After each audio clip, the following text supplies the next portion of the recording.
run against giving people things for free that they don't have to work for and still get elected.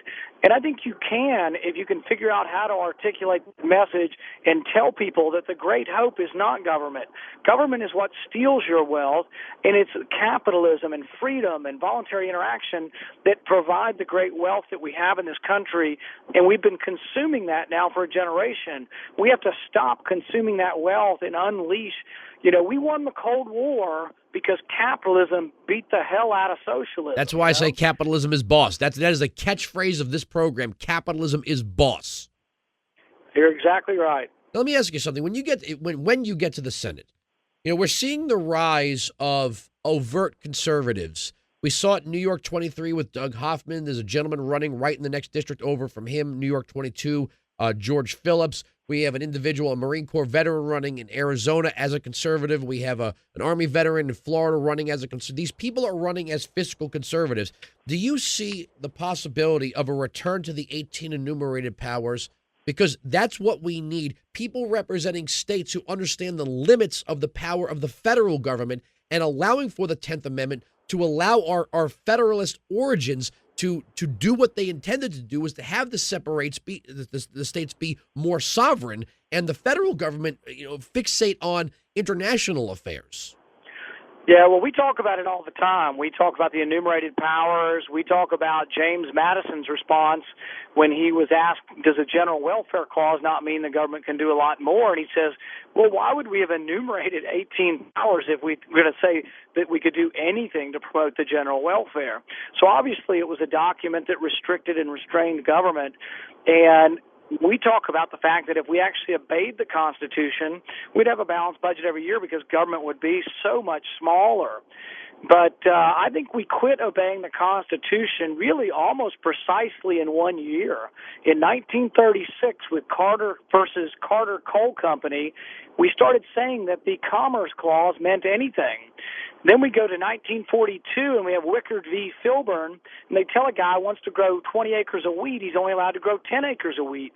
And he says, well, why? What if I grow 20 acres of wheat? That's my business. He did it, and he consumed it with his own livestock, didn't sell it. But then they said, oh, by not selling wheat, you could have affected the interstate price of commerce. And so they took this to open the Commerce Clause to mean anything, and now it's even what Nancy Pelosi says. She says, she's asked, what is it that justifies getting the federal government involved in health care? And she says, she acts like a deer caught in the headlights. She says, as if she never heard the question. Then she says, oh, I guess the Commerce Clause. And that's the problem. We need to get back to understanding what they wanted us to do with the Constitution and adhere to it. Now, let me ask you this.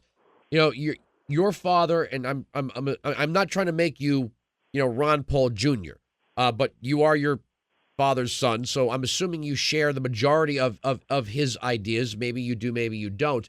What of the Republicans who are just as bad as the Democrats? Because that's the one thing that the insurgency of libertarianism and big C conservatism has brought to the national stage, that there are some Republicans who are just as bad as Democrats. They call themselves Republicans. They don't hold any real Republican ideals. We see it in Susan Collins and Olympia Snow, and we see this across the board. People who just licked their fingers, stuck it out the window, and said, oh, I better be a Republican. Didi Scozzafava, for example, in New York 23.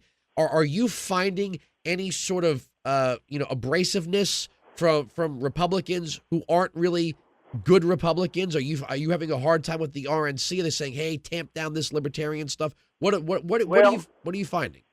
I think what we're finding is that there's a national movement. You see it in Florida with Mark Rubio, the conservative, running against the moderate establishment.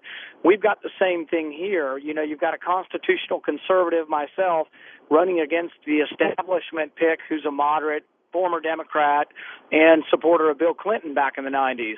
So do they want to walk down the message and take the establishment moderate, or are they ready for an outsider? I've been part of the Tea Party movement here, and it's huge. The biggest rallies that I've been to in Kentucky, 10 times bigger than any Republican rallies, have been Tea Parties. And I'm an integral part of that movement. In fact, I've been in the tax reform movement for 15 years in Kentucky, and it's big, it's huge. But that theme, that message of conservative outsider versus establishment moderate is going on throughout the country. And actually, I think here in Kentucky, we have the best chance of any conservative of knocking off the establishment pick. We're actually leading in the polls after only 3 months of campaigning. Well, we got to get you back on the program real soon. The website is randpaul2010.com. Rand Paul, good luck. We're rooting for you.